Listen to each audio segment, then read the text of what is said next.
folks, just a friendly reminder that all shows on the Madness Comic Network are produced by their individual hosts and in no way reflect the opinions of the network as a whole. The statements in the following broadcast are not necessarily the opinions of the Madness Comic Network, its staff, sponsors, or contributors. This show is rated TVMA, as are all of them and all those other letters.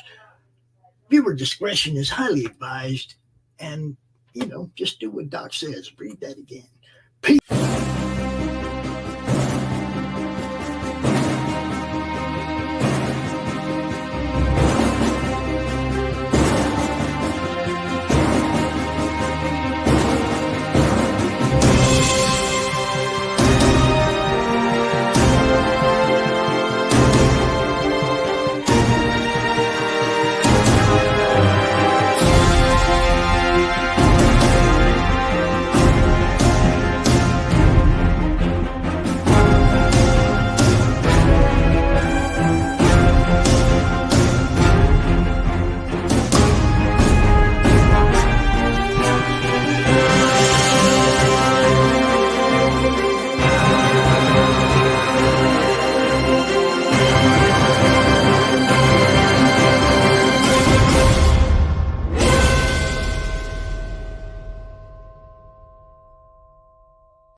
Flip City Magazine is just really pulling out all the stops, man. Your guys' production value of this magazine has gone insane. I mean, look at that. I mean, I remember when you guys, it was black and white. Even when it was black and white, I thought your quality was great. But damn, they just really stepping it up a notch. Look at this. James Corbett, boys. James Corbett. Genuinely cutting. But also funny, and obviously just chaotic and very fun. I love Flip City. It has brought new types of badassery and integrity to the print medium.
The future. The final frontier.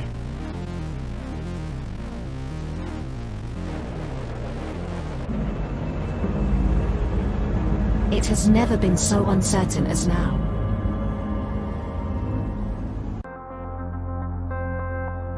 AI, VR, haptic wear, nanotechnology, mass destruction with a remote click.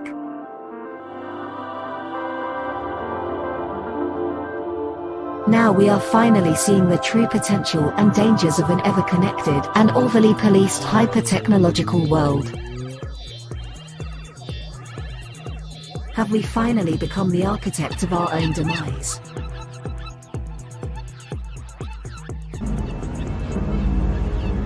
Is there still hope?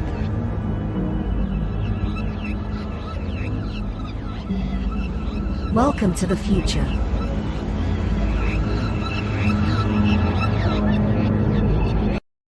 Welcome to Punk Droid.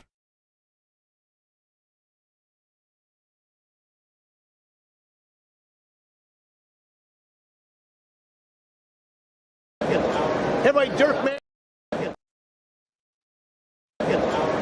Dirk Manning here, the writer and creator of numerous comic books and graphic novels, including Nightmare World, Tales of Mystery, Made But Not Dead, all kinds of stuff. And I am super excited for you because you are getting to watch right now, right this moment, out of all the things we're really going to be doing, you're getting to enjoy and revel in the Madness Comic Network. And that is awesome. Thank you for being here. All right. Good morning, folks. It's another Wednesday. Let's see who might be around or hanging out with us today. All right. So I know Pops is here, kind of lurking in the background. We may end up having Charles join us later on. We may not. We shall see. So, without further ado, I'm gonna add my Clip Studio screen to the stage here, and I'm gonna add Pops in. Hey, Pops, how you doing, man? So I think I'm gonna keep it pretty casual today, and I was gonna pull up Clip Studio and kind of tinker around a bit with some pin-up drawing stuff, because that's always something folks seem to dig. Kind of talk about the process a little bit that I go through for this. If you've watched the show before, you've heard me talk about how I actually like doing most of my pencils in Clip Studio. I very rarely pencil straight on paper anymore, but I will do my pencils in Clip Studio and then print that on an illustration board where I finish and do my inks. Right. That's I think it's becoming a more common thing for a lot of artists. And I've been poking around. I like to draw from reference as much as possible. I know some folks are like, oh, it should be all straight from your imagination or whatever. I'm like, screw that. If I want realism, I need to look at something real. This is why I don't draw, Les, because I can draw anything I can see. I can't pull anything out of my head. Yeah, I am really, really big on using photo references a lot, because I mean, if I want my work, if I want to do work that is tight and professional and the anatomy solid, everything like that, I find that photo references are the way to go. Now, that said, there are, I think, good ways and bad ways to use photo references. Right. And, so I'm gonna go grab something. I really like all this crazy burlesque shit. I know it's really. I drew a Thanos from a action figure. Oh, so that's something that I really encourage people to do.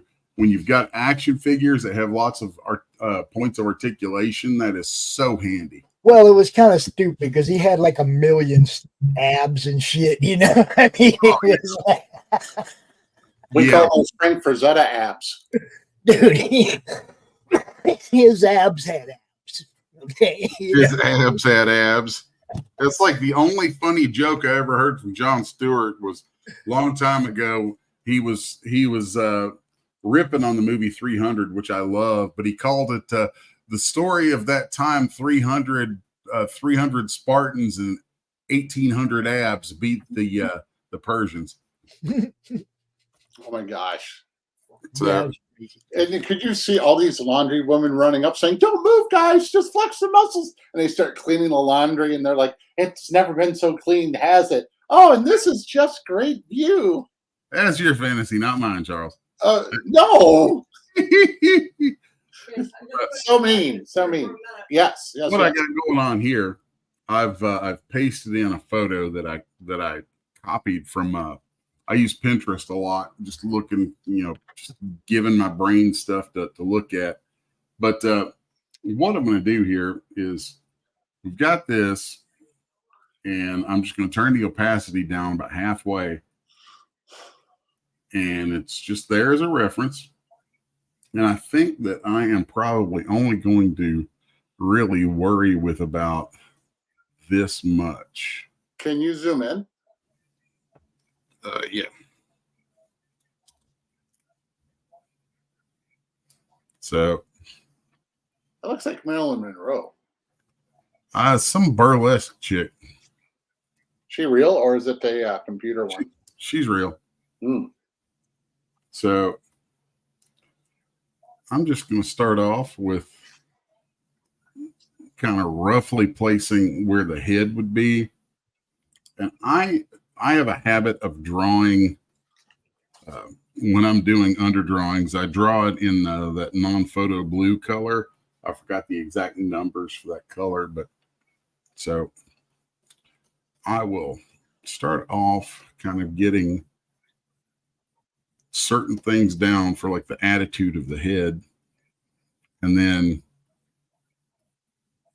follow this kind of loose S line to develop the spine.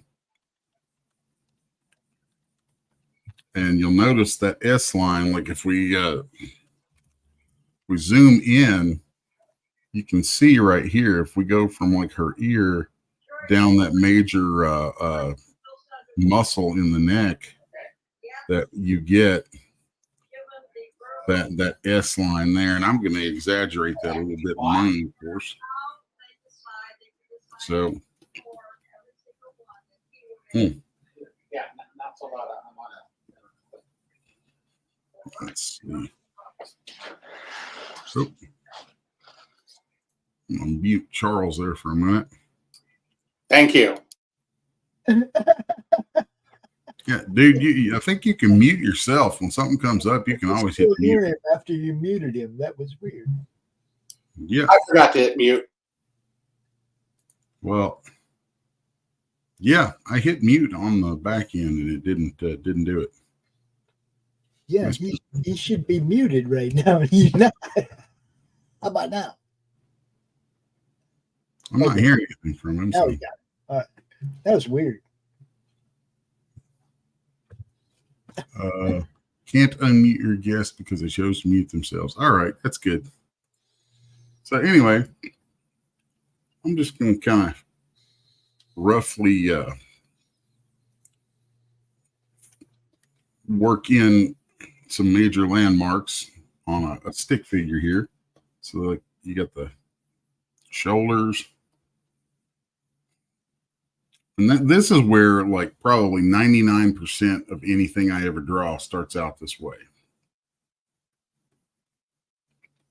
And then I go in and start blocking in little landmarks here, following the, I generally follow what's called the Loomis method on head drawing, where I've got a circle there and it bisects, and then bisects laterally, and then bisects vertically, and then you can divide that into thirds. There's like a whole process. Now there's a really fast point that I have found that I jump to from there, where I will go ahead and block off.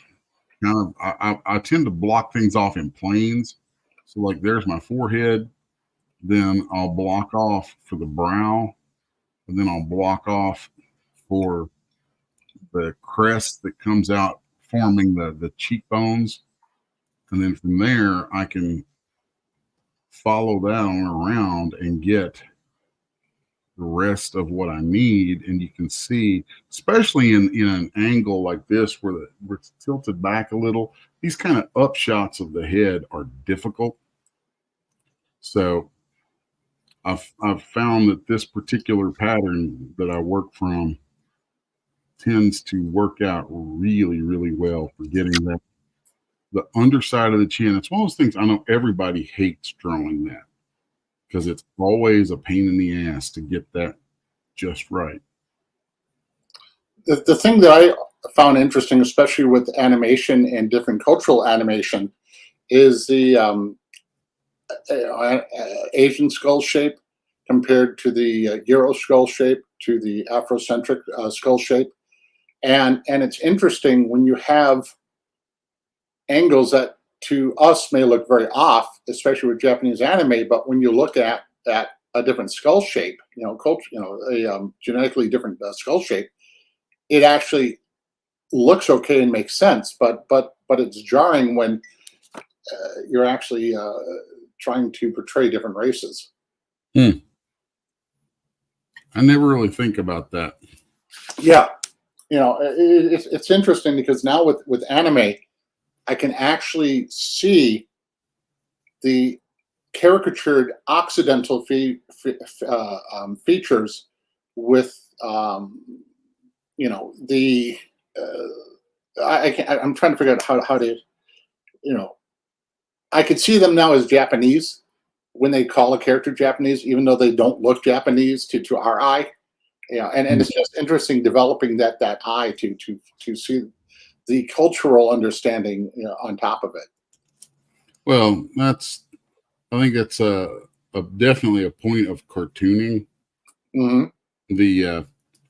The principles for drawing stuff, like the fundamentals, are pretty much the same across the board.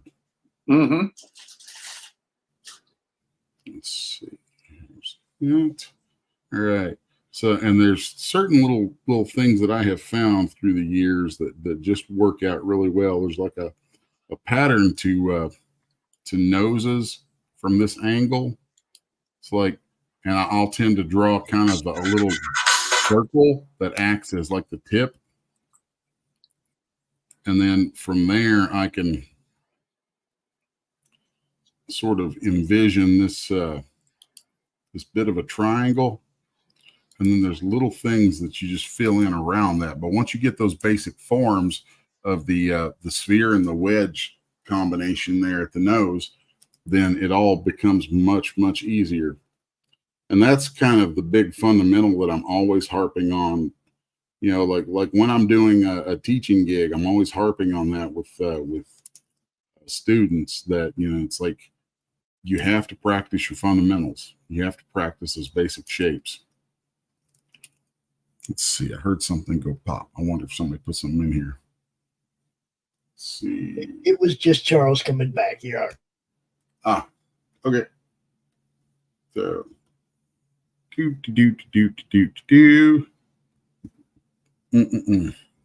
So now I've got my reference down really, really small right there. So I'm not really trying to go specifically. It's more of a guide, an inspiration than anything else.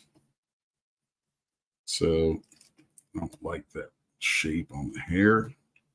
That's one of the other big things that I like to think about, talk about a little bit, is when you're doing hair, you have to think of it as large shapes.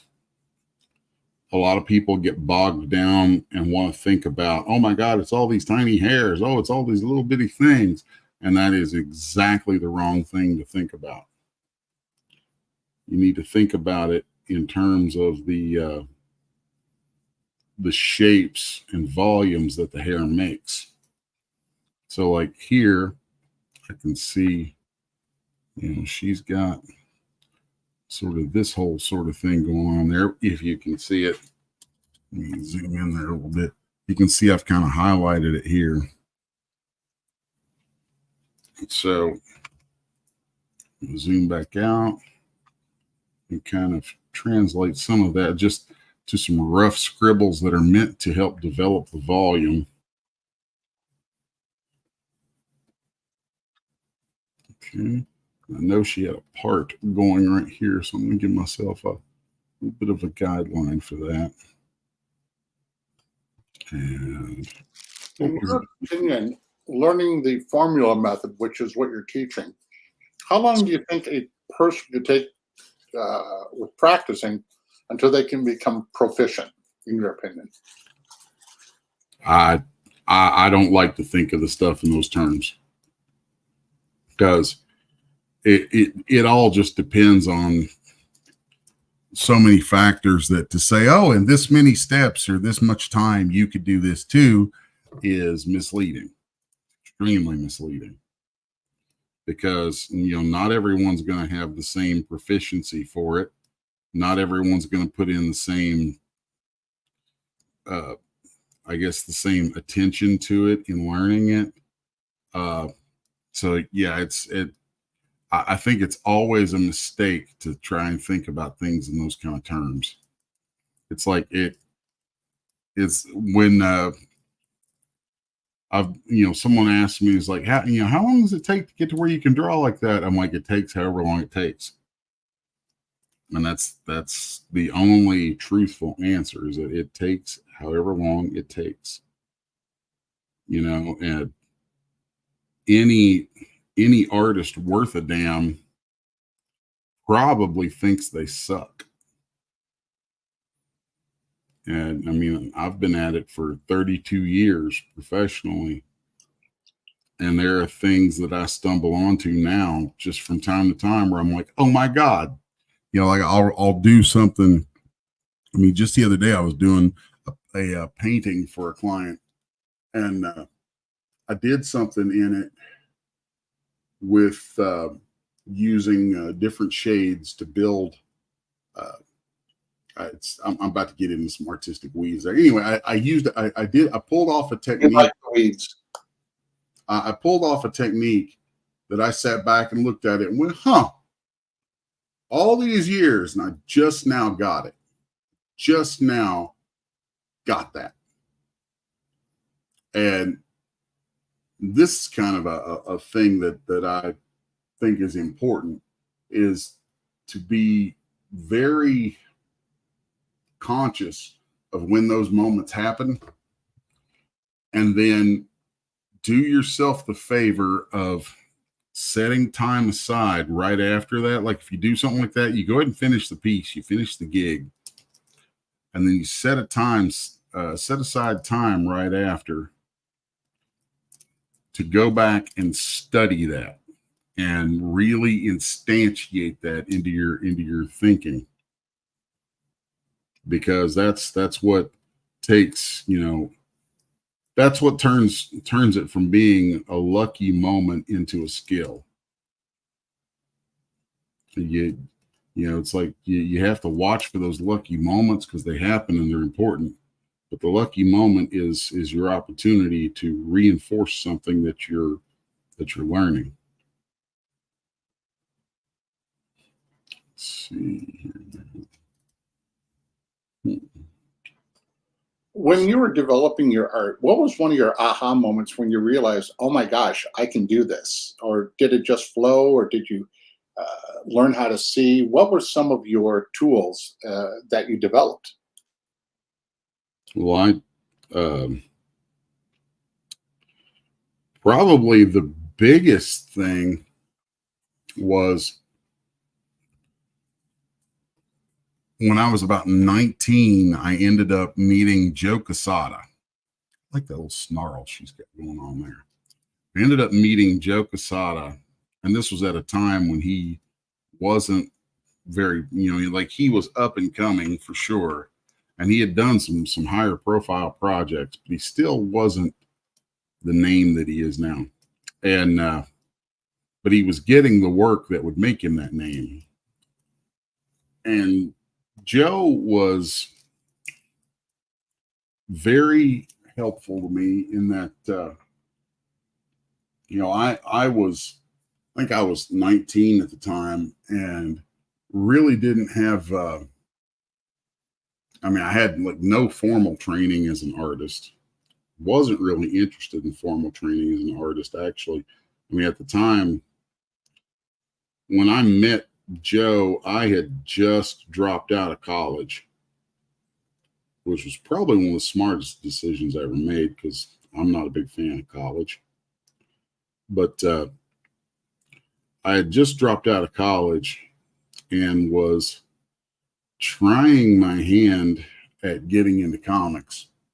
But I knew I loved to draw. I knew I had a lot of natural talent because I had spent my high school years. I had spent most of high school with an independent study in art. So I already had years of like drawing for 5-6 hours a day under my belt. I mean, that was life. And when I met Joe, there were just things that I had not been introduced to that he did. And right off the bat, he gave me a list of books that he said, he's like, you need to read these. And so I took his advice and went and got those books, and I read them over and over and over obsessively. And I still go back to those books. I mean, the exact same books that Joe put me onto in 1993 are books that I still consult to this day. Primarily Comics and Sequential Art from Will Eisner, and all of the books from Bernie Hogarth. Bernie Hogarth's books were just like... Can you make a slush list or type it up for next show maybe and go through some of the books? Oh, yeah. Yeah, we'll do that. I think that'd be a lot of fun. And then I could talk about the books I love, which is Framed Ink, and the other books by the same artist. His books on lighting, too, I find phenomenal. And it helps you to translate the three-dimensional world into a two-dimensional media, where I find what you do on top of the two-dimensional media, where you're just translating it, dealing with perspective and lines. You also know how to deal with the three-dimensional world in a virtual world, in a false world. You know, in essence, you are a god of creation. It's no different. It's the same thing. It's all the same. It's all the same. All visual art, in my opinion, is the same. It's forms, you know. See, right here is why I like penciling digitally, because I get tired of making my tweaks with an eraser. And I can really refine things and hone it because I'm like that. But yeah, where was I going with that? Poop. I lost it. I lost my train of thought completely. Just thinking about building out her eyes. Just say Chattanooga, and maybe that train will help you get back on track. You goofy. There we go. So yeah, there's so many resources nowadays that folks have available because of the internet, you know, and I like to look that stuff up. I mean, I will look up things like that from people who I respect, and you know, folks who know me, I'm like, yeah, there are people I respect. Can you believe it? So probably one of my biggest ones that I look at these days, the guy that I look to, his stuff on YouTube is Dave Finch. I love Dave Finch's work. I mean, he is consistently one of the best artists in the business over and over, and he's able to convey it, his methodologies, more clearly than just about anybody I've ever seen. See, Dave Finch, and is there anybody else I can think of? Actually, sometimes I run across the odd videos. Like, I recommend folks in comics to watch videos about art from non-comics people. That's always a big thing. As comic book nerds, we can end up staying too much in our own lane, and not just comics. I mean, the animation folks, manga folks, anime, everything. Just because it's the thing that you love, it's like, yeah, but if you study other stuff, it's going to help you. It can only help. Gotta get a look at this for a second. There's a friend of mine, the late Wayne Seeley, who owned Mystery Manor, former Disney artist. The way he got his job was he had only one semester of art college, and he discovered it was the worst course ever taught because they were teaching techniques instead of how to see and translate. You do need the techniques. Well, yeah, but when Disney was there recruiting people, he actually met with Donald Duckwald, which he almost got in trouble asking about. He said, "My name is Mickey Mousimer," and then, but when you looked at everybody having all these caricatures, cartoon drawings, things like that, he just made 12 fast gesture drawings of everyone in the room, and he gave that as his portfolio, and he got the job because they weren't looking for styles. They were looking for the ability to draw, see, and translate. Oh, pardon me.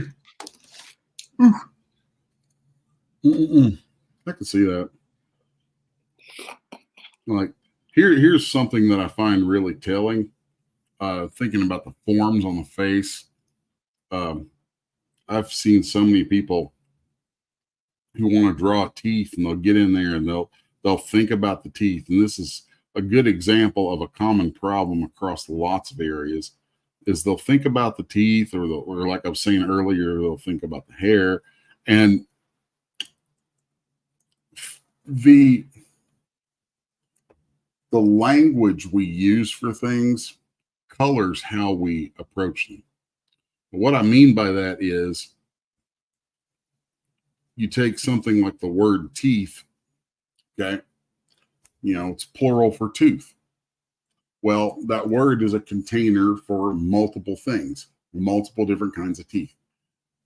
In a weird sort of way, I think that we automatically, linguistically translate things down to their smaller points. So when we think about hair, we think about all the little hairs. We think about teeth, we think about all the little teeth. And the thing is, you have to be able to divorce yourself from the granular thinking and think about what the actual shape is that the things make. So like, if I were to draw a tooth, we've got some teeth. Okay, there you go. You can read those as teeth. But if I draw a cylinder like that, okay, that cylinder doesn't read as teeth until we add a set of lips opening in front of it. And then all of a sudden, that curved line and the volume that we knew was supposed to be there comes together, and we go, oh yeah, those are teeth. So, and that's because you're thinking in terms of volumes and thinking in terms of the fundamental shapes that it takes to express a thing. You're not drawing the thing. And that's, it's like a thing that kids do, I'm going to draw this thing. So they draw the thing very literally. And you have to divorce your thinking from the literal and be able to just look at a shape and go, well, this shape builds what is going to, inform my brain that there are teeth there. By the way, welcome Quantum Age Comics. Feel free to put in any comments or questions, and I'll make sure to read them for Les, or myself, or the brilliant Pops. Mr. Pipes. Yeah, if you had a foreign name of soda, then you'd be Soda Pops. If you Something were I like about that to help particular reference is with this reference I picked out, I like that the shadows in the photography here help us see the form in this face.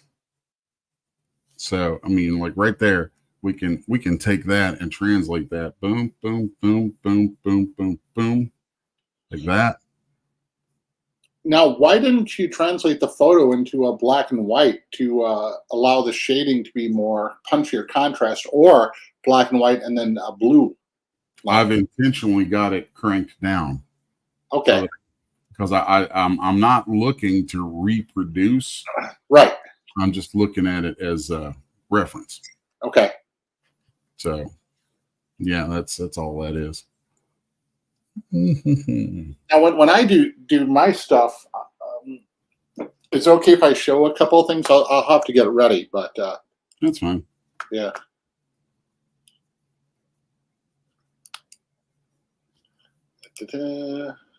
Recent.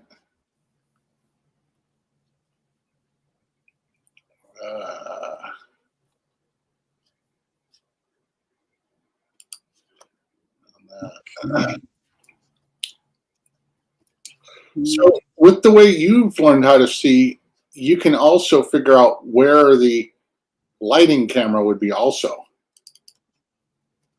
Well, that's one of the things about thinking about those geometric shapes, is that especially like a lot of times I will block things in these very angular strokes because those angles help me better understand where I'm going to be pulling light from. And so when, look right in here, I know that if I go through and I build this out, this is going to better inform for me where my lighting should come from. So like right here, got some eyelid, and I want some light hitting this under part of the brow.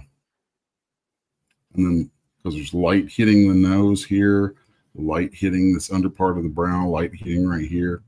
So being able to think about that, like right here, see this guy, this shape right here. Yeah. We can very quickly end up mapping out quite a bit of what it's going to take to get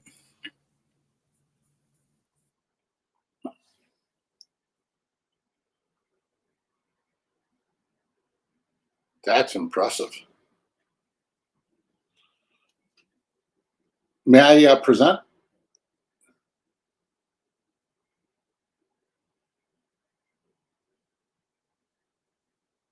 Les? There we go. Okay.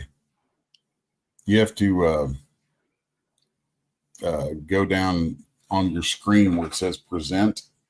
Yeah. And then it'll add it in here, and then I'll put it up on the stage. Okay, brilliant. Do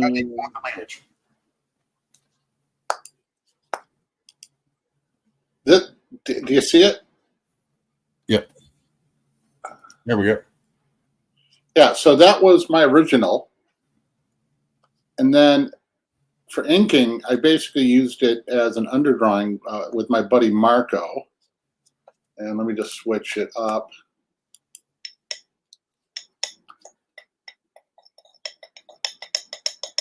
To do that. And, there were some things I made, that was made up, like the shading underneath the arm and things like that, with just hitting a high contrast. How would you talk about the way this was communicated? I'm going to try to pull them side by side.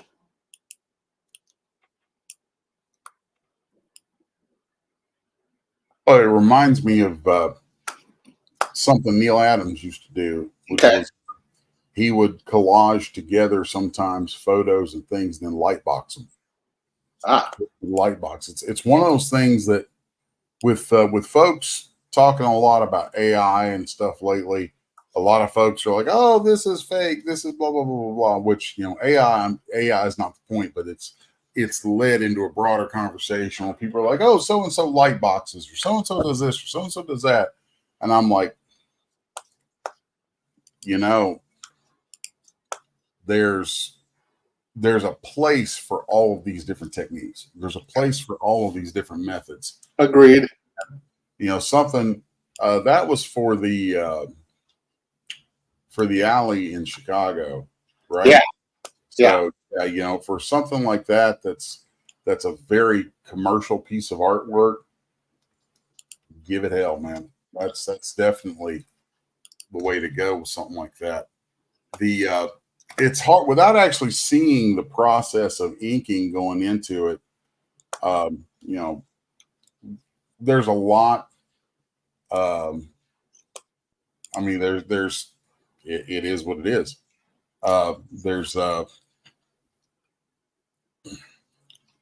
There's definitely some rendering going on. You know, you can see where it's been interpreted and drawn. There you go.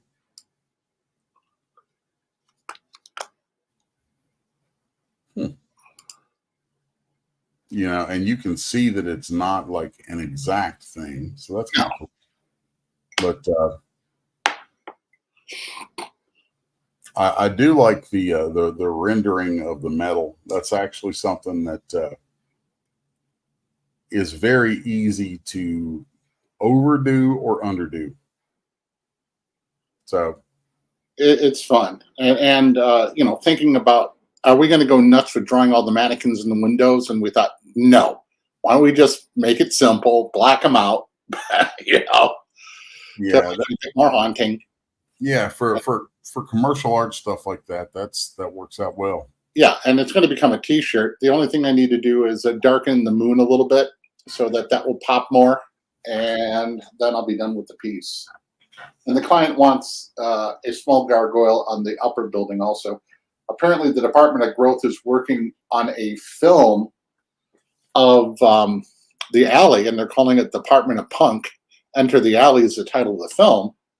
And this is like a sneak peek to the T-shirts. Cool. Oh, boy. I'm wondering if I should have showed it now. Oops. Yeah. I'm sure it'll be fine. All right, I'm going to stop sharing. I'm going to remove that from the stage and bring this back to real art. So I'm just really tinkering here, and it's one of the reasons why it's actually hard for me to share while I'm drawing. For some reason, I can do 3D sculpting and share and talk while I'm doing it all day long, but when I'm drawing, there's a different kind of headspace that I go into, and like when I work, when I'm drawing if I'm doing 3D, I may have some music playing or a movie in the background or something. If I'm working on comics and drawing, it's going to be silent. I like complete quiet. So actually, it's actually very difficult to talk while I'm doing this. Interesting. No wonder you wanted a talking head like me.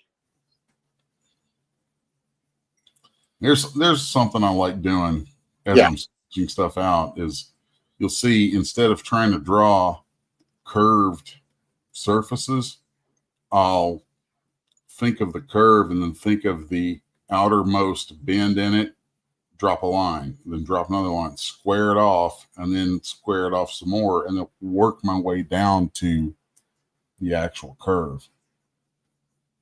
So let's give her other shoulder here.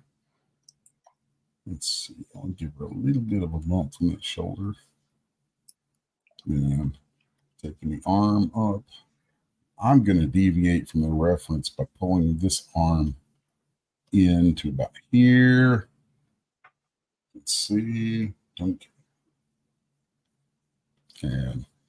so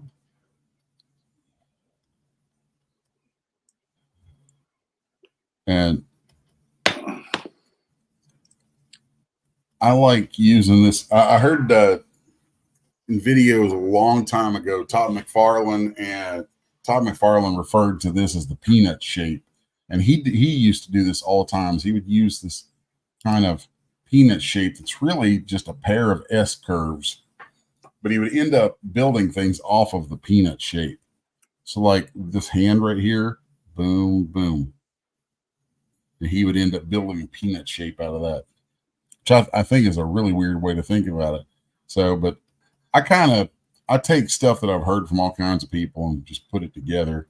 So like one of my favorite things I've ever heard was from Jim Lee. He was talking about hands, and he had this really slick way that he lays out his hands.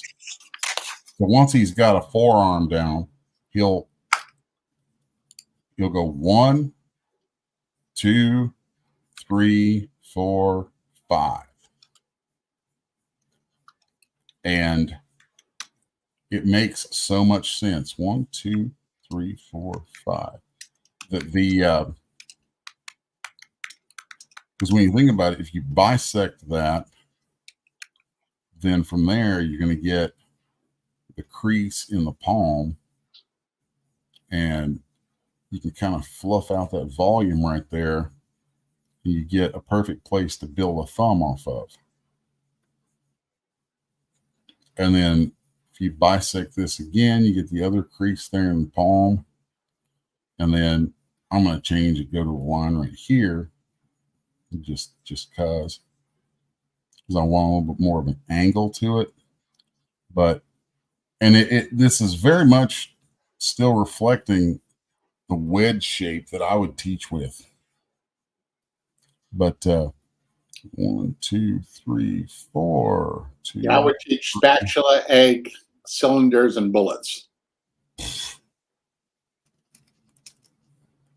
And then 1, 2, 3, 4. This almost looks like a military poster, like she's saluting. Join the army. Could be.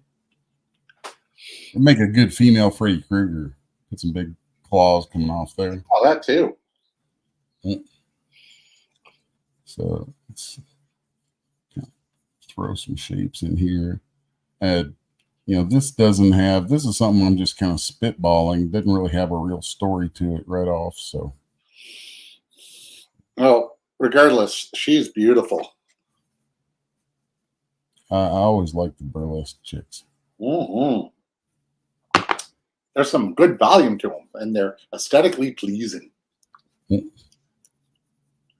Curves in the right places. Yeah. I think I can turn my opacity up. There we go.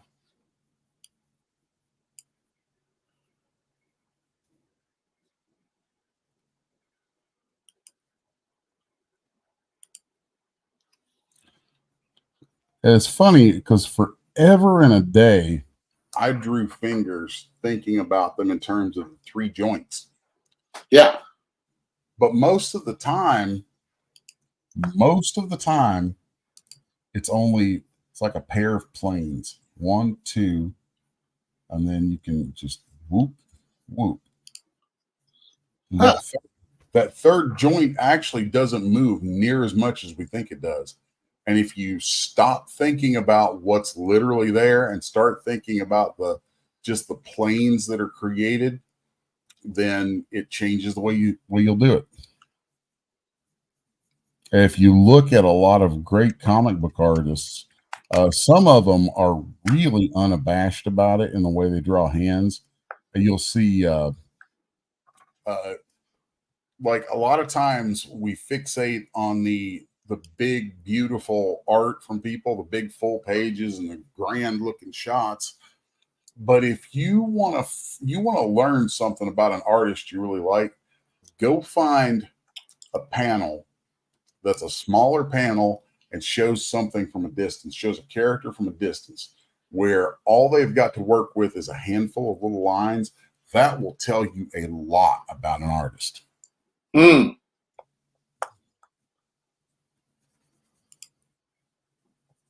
Interesting.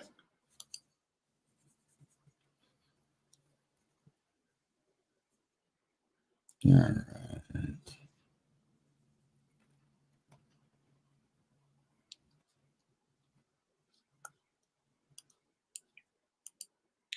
Now, there's some artists who really get an enjoyment from doing the art, and there are others who just, they find it a pain in the nose, like, I have to do this art, I hate it, why is my life like that? And then there's others who are more like performers. Both you and I tend to be performance artists, as in we could draw live in front of people, be entertaining, and have fun. How is it that you're able to do that, where you're able to go out in public, airbrush, caricature, do these other things, and still keep it interesting for the people? Obviously, you got the skill, which people can be wowed by watching. But how would you talk to others who are just trying to figure out that world, becoming the, quote, street artist? Get motivated by paying your rent.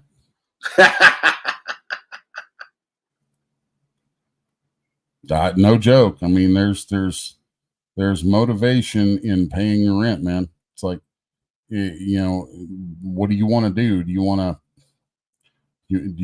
to go flip burgers or dig ditches, or is this what you want to do to pay your rent? Well, then you need to learn the skills, and there's a lot of stuff to learn with it. And sometimes learning how to come out of a personal shell and be able to speak a little bit or talk to people and hang out and be a little more personable is important. And I'll confess right off the bat, it's like my least favorite part of this. Like, it is absolutely my least favorite part of it. It didn't used to be, but as I've gotten older, I'm getting ready to do a show in Lafayette, Tennessee, June 8th and 9th. And I know that's going to be a great show. It's going to be fun. It's small. I'm probably not going to make a whole lot of money at that show because of the size of the show, but it's a small town show with small town folks, and it's going to be fun to talk to them. Like, it's going to be people who don't get that attention very much from folks who do what we do. And so they're going to appreciate it, and that's going to be a lot of fun. But now, I just did C2E2 a few weeks ago, and there were things I enjoyed while I was there, but the actual show itself, like, you got to eat a Maxwell style hot dog. Oh, that was cool. Yeah, that was pretty cool. Yeah, I did not enjoy the actual show itself because it was just too big, too crazy, too many people, mostly too many people. Like, I used to really like the people, like being around the big crowds and all that kind of stuff. And as I've gotten older, I am just not interested in those crowds. Interesting. I tend to find them very invigorating and fun, and it's fun to meet the fans and just let them know that you're just a person. And I enjoy giving the advice and insight, and just giving the wow factor. Oh, on an annoying note, I got this for free from Old Park. I'm like, why are you giving them for free? And Old Park is like, oh, we have an ordinance. If you don't wear one when you bicycle, you'll be charged $150 and 4 hours of community service. Like, wait, why are you forcing this? Well, because we can. It's an ordinance. Yeah, well, it's not a law, so, Yeah, pretty rude. Because in Illinois, you don't have to wear a helmet when you're a motorcycle guy. You can just wear sunglasses, and that's all you need. You have to protect your eyes, but you don't have to protect your cranium. Isn't that just wacky? And it's because Illinois likes their voters brain dead. Yes. Well, it's Oak Park, which is like, no, let's take everything away. Let's take away accumulated wealth and give it away so that we're liked. Yeah. Well, I'm not big on the cities anyway, so you know me. But I just thought it was great. That is a beautiful looking formless. Thank you. And I know that you based it off of a reference and you skeleton it. You know, you basically used it as an underdrawing. Or no, not even as an underdrawing. I think the one I showed was more of an underdrawing. This was just reference. And what I'm enjoying about this, with what you've done, with, for lack of a better term, your mannequin, is you can put anything on it. You know, I could see a sci-fi outfit on her. I could see her as a robot. I could see her in a military outfit. It's amazing, all the differences that, I mean, how versatile just doing this is for your arsenal.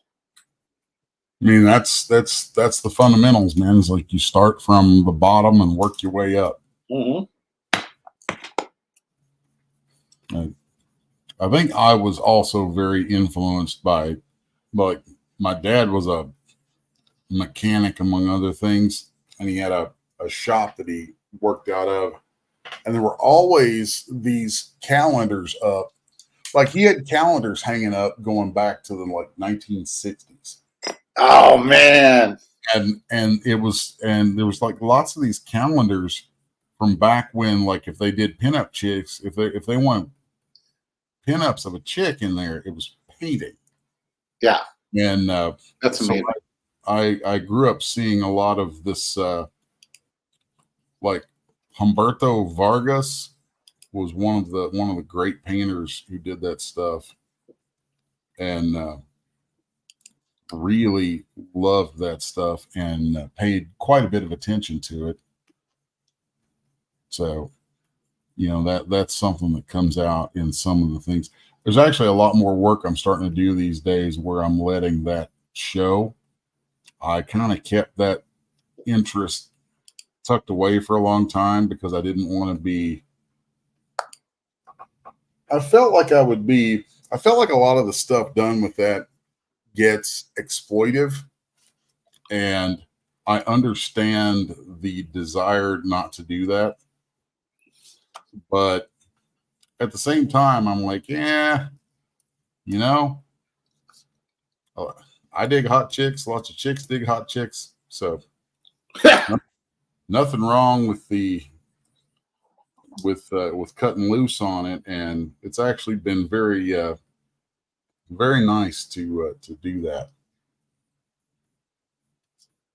I've actually got a collection of stuff I'm putting together that's my take on pinups and pinup art, pinup paintings and whatnot. So yeah. So now I'm just kind of riffing on this with some scribbles because I've got an idea for it. Yeah, I actually ended up doing on covers that I did for Prometheus in Chains. They had me do the A covers and B covers for that series. So I ended up doing, I was contracted for 12 covers, and I ended up doing 32 pieces of artwork. The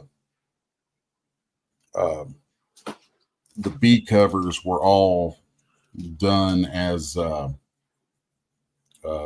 what you call it, in a pinup style. Yeah. Okay. Line art pinup style. That was kind of cool. It was fun. So see, now I'm starting to think about her forms and how I want to hit those with some light. So we got, still thinking about the light coming from here. So all of this right here is going to be pretty bright. We'll have a little bit of darkness right there. Tiny little bit right there. And this is always kind of the one of the most fun parts of doing this stuff for me is after I've scribbled my brains out, I'll end up going careful, there's not much left. Yeah, I'll end up going through and erasing things away, and it's like the stuff comes together once things start getting taken away. So you should put her in a roller derby outfit. I've had this whole thing coming together with this like dress reaching across from the breast to her arms. Oh wow! These like tatters and things. I don't even know why I was thinking about that. It just kind of came together. I do, but this is a children's show. Yeah. Mm-mm-mm-mm.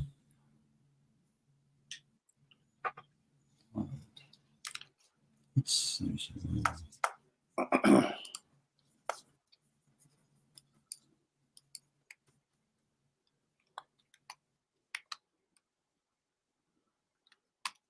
Oh, wait a minute.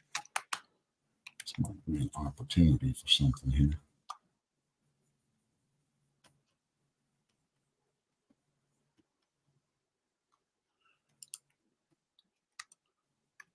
And you're not if you pick up on what this is turning into, Charles, you're not allowed to talk about it.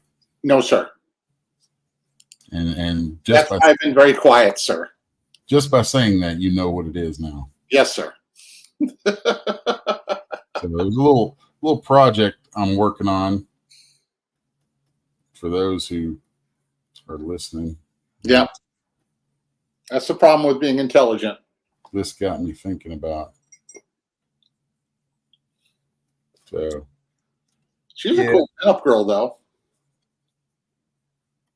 Got some feathers in the hat. Well, it's not a hat.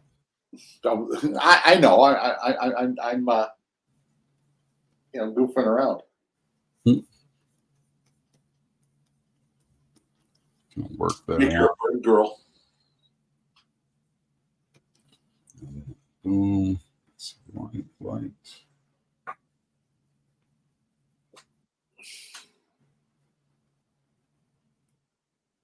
I so prefer doing this digital.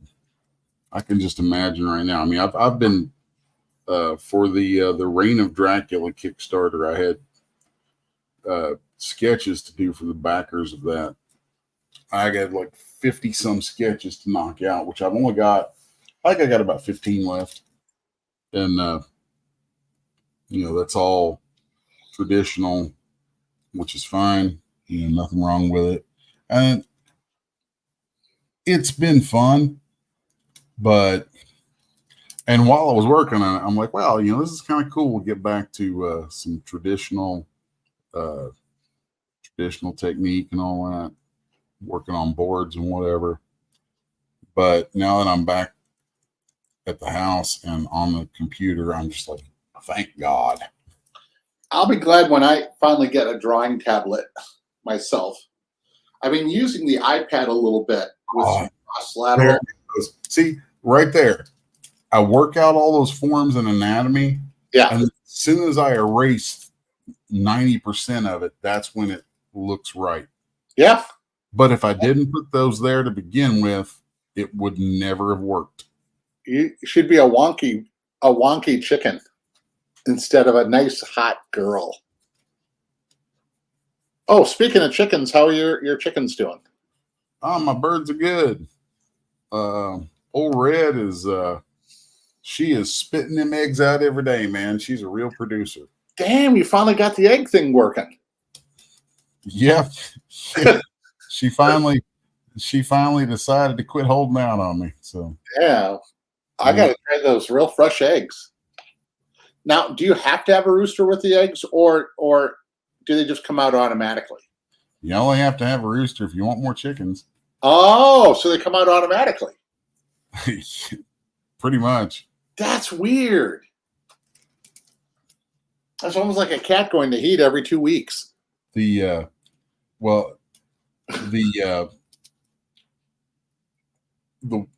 need to have, so like here in a few months, I'm planning on getting a rooster.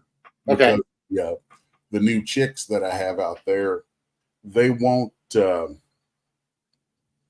or they might not start producing eggs until there's a male around. Ah.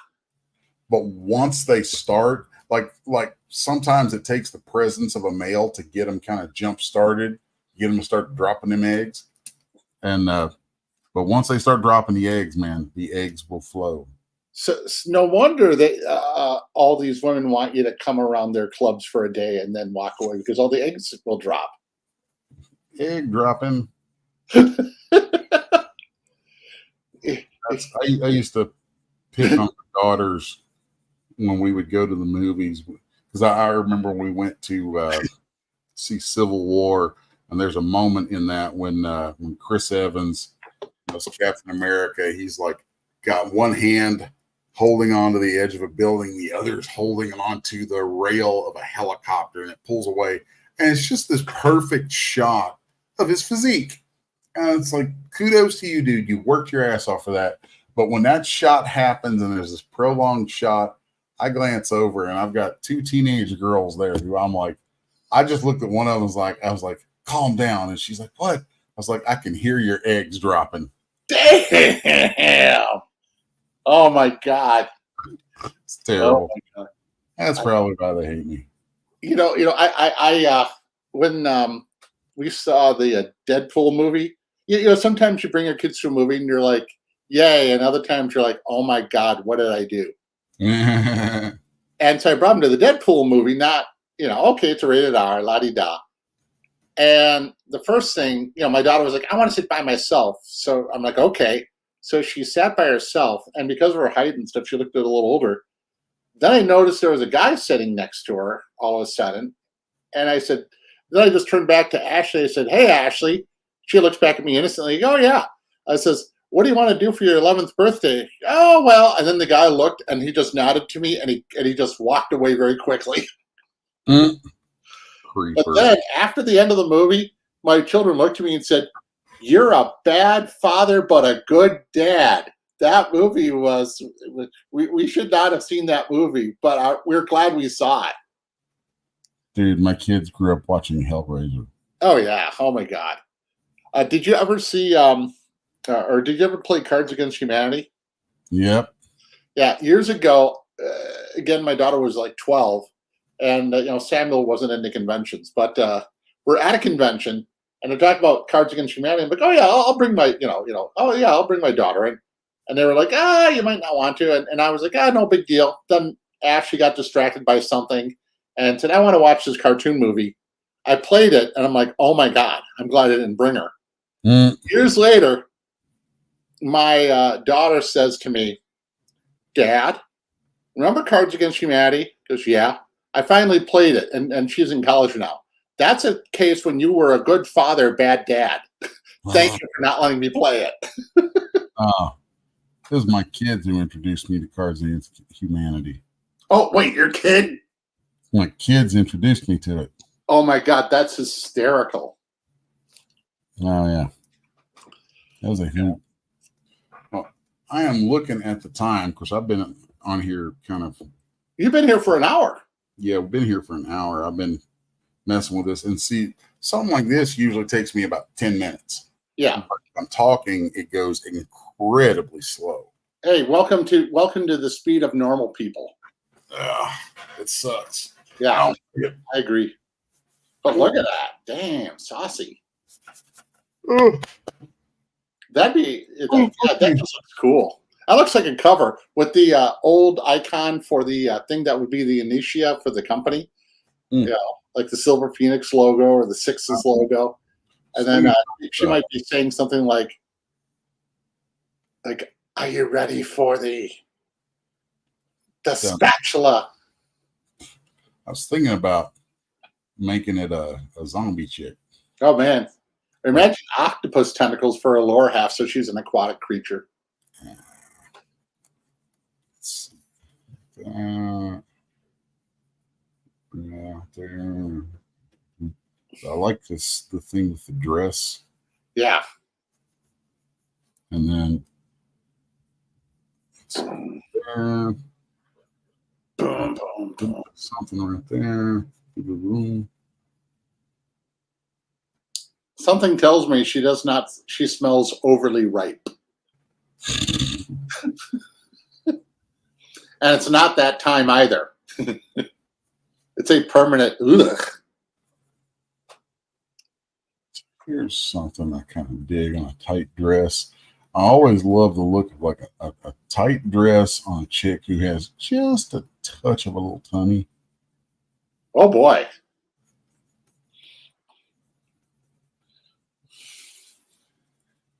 Impressive.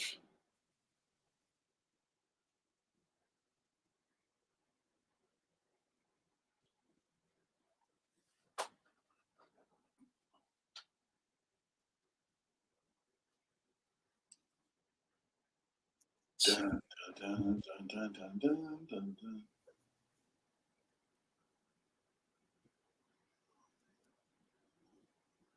Yeah, your shading style is so reminiscent of Bernie Wrightson. That's where my brain goes on pretty much. I mean, Golly. yeah, most of what I do lives in a house that Bernie built. Nice.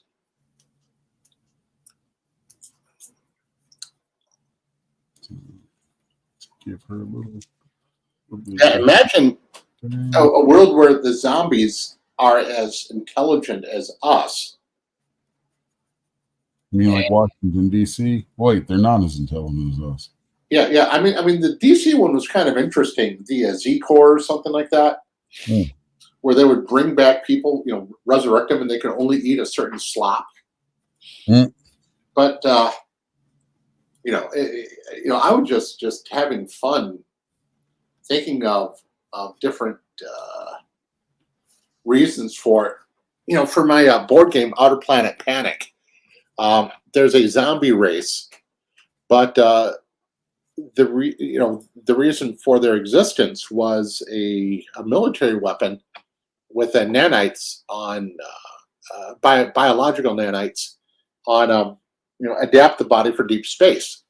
So what it did was it basically killed the host and turned them into a form of a zombie, but they still have the full sentience. They don't have the hunger like in the normal movies where they just see these rampaging, automaton. They're more like, just like us, except they don't need to eat, they don't need to breathe, they don't have legs, they don't reproduce. A hovercraft type of device was built, so they're biomechanical kind of, and they float. They wear long cloaks to not really scare the public per se with the indecency, but they're also the record keepers, judges, things like that, and because of their state, they have an eidetic memory. So basically, the fluid, the nanites, become the person, and the rest is just a shell. So, different ways of having zombies. Meanwhile, in Zombie Annihilation, the zombies are possession from another dimension, and the bodies move through telekinesis. So it doesn't matter how much they rot.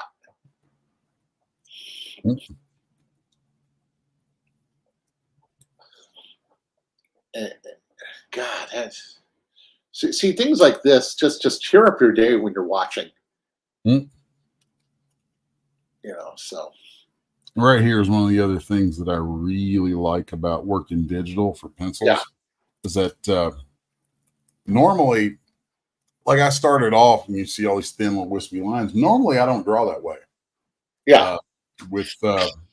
Like it always, people always look at me kind of funny when I'm breaking out the stuff at like a show, and I'll draw with these super thick pencils with flattened ends, and there's not a sharp tip on any of it.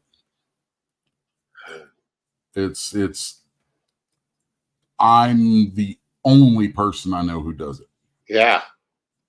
But I find that it lets me, there's something about the feeling of that broader tip that I can, when I can just quickly rough in a nice big shadowed area with something instead of having to sit there and squiggle lines with it, it feels right. Okay. Now, what feels right about doing it this way digitally? The fact that I can reach over, like if I want thin lines, I reach over and boom, there's a thin line. And I mean, rather than having to have a bunch of different stuff that I got to reach over and dig through my pile of tools, you know, I just reach over there. I know exactly what it is, and I grab it and go. Nice. Now, if now you're also a phenomenal inker, you know, which is quite impressive. But That's actually the part that I like the most. Yeah, but if you were to, two things. One, who would you love to have ink your work? Like, oh my God, they're inking my work. I feel giddy. Or whose pencils would you love to ink? Oh, honestly, not really. Haven't ever really given any thought, and I don't think I'm not big on the idea of collaborating much. I don't like it. Why? I don't like dealing with people. Okay. So there's a couple of folks who I think would probably do a good job inking me. At some point, I'm friends with do you know, if I said, do you know Peter, do you know who I'm talking about? Yeah. Pete Palmiotti. So like a lot of times if I'm talking about him, I just say it's Pete because, you know, I don't want to be some name dropping. Right. Because I hate that crap. Which is smart. But yeah, Pete is a great inker. I mean, dude is amazing. And there was a Lovecraftian piece that I did a couple of years ago that he inked. Finally got around to inking it just recently. Wow. And it's so great. Can you show it easily? I don't have it handy. I don't have it handy right off the top of my head. So, but I remember, you know, talking about somebody inking me. I'm like, oh, Pete, definitely. You know, he's the top of my list.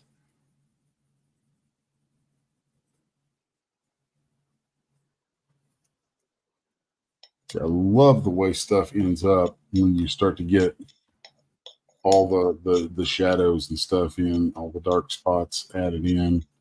So like on this, I would go through and shade out a lot of this hair area. Yeah.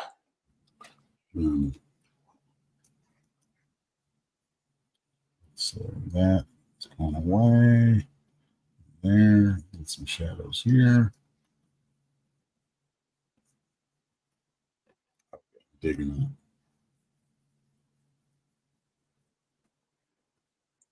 So is their arm missing or is it out of frame? It's missing. Oh, it got chewed off by the creepies. So yeah, I'm gonna end up hanging on to this and doing something with it. Yeah.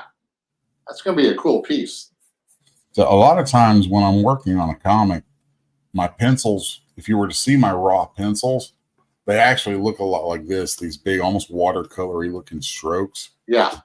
And there's something about that. I wish I could describe it in better detail or more accurately as to what the reason is for it. But I love to be able to just drop these big shapes out there. I think I have an idea. Is you are more of a painter instead of an illustrator.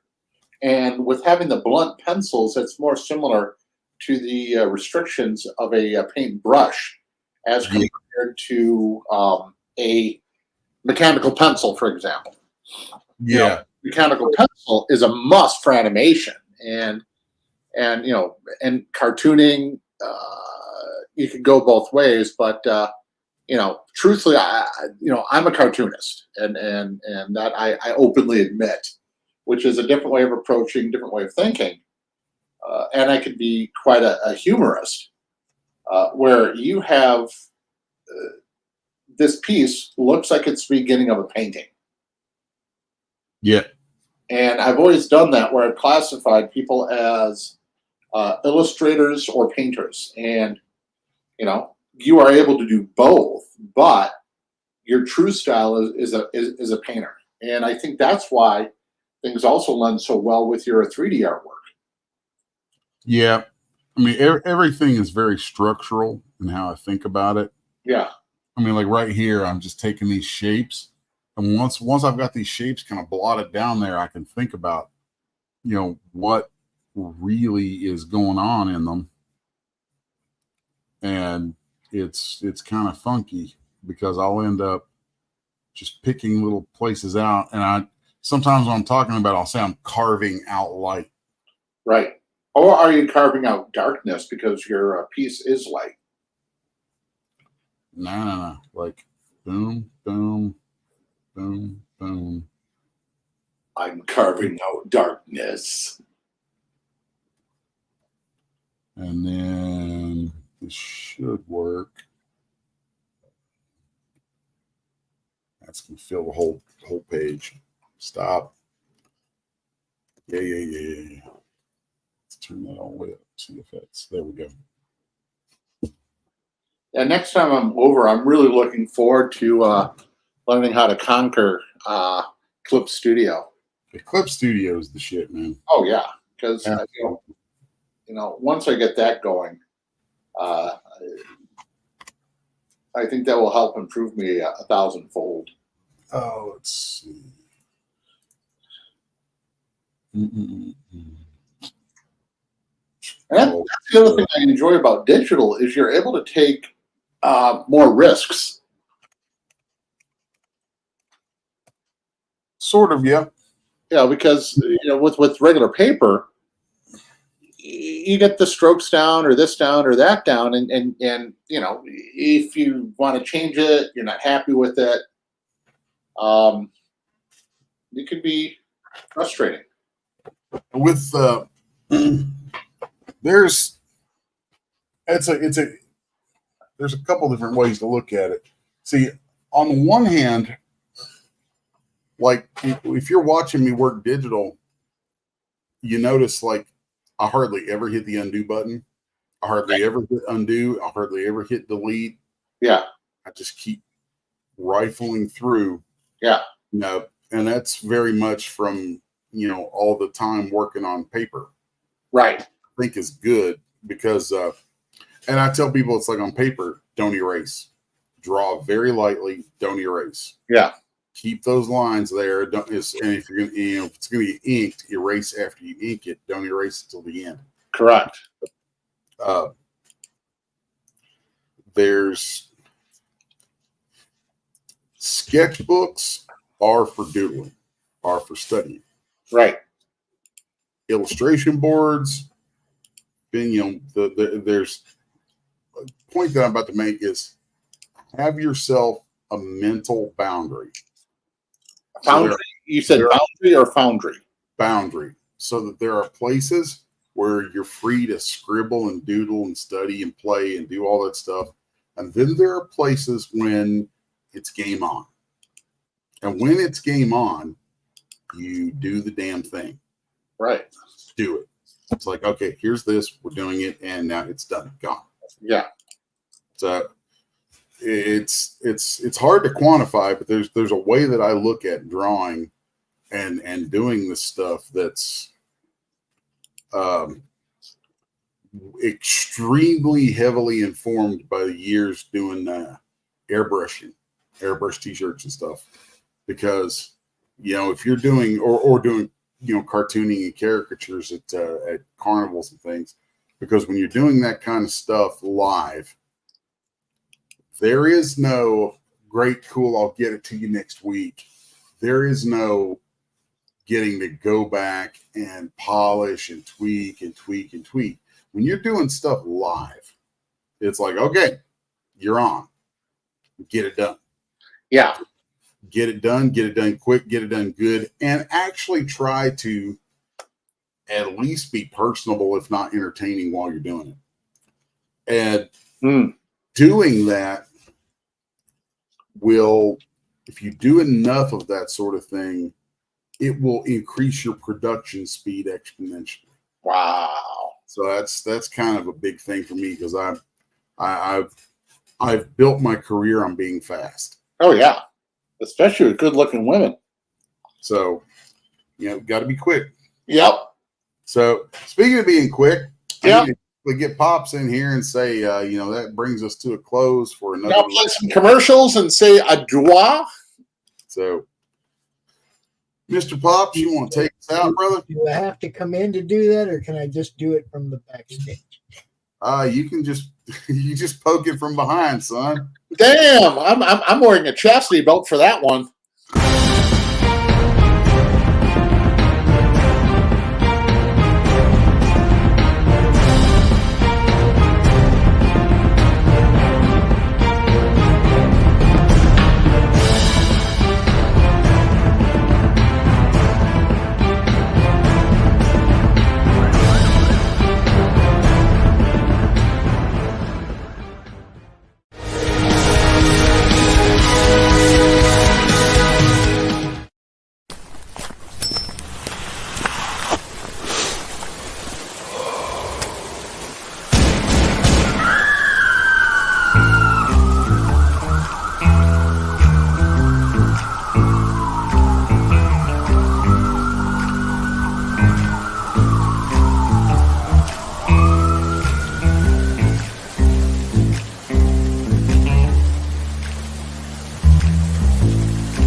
Glamorized and embraced by Hollywood, feared in the underworld, Benjamin Bugsy Siegel was one of the most powerful men in America. He was also one of the most hated. The man who gave birth to Las Vegas was gunned down in the luxurious home of his glamorous lover. Almost 80 years later, his murder remains unsolved. Who killed Bugsy?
How do you end this thing? How do you put the where's the brakes on this bus? I forgot. Jazz hands. Jazz hands.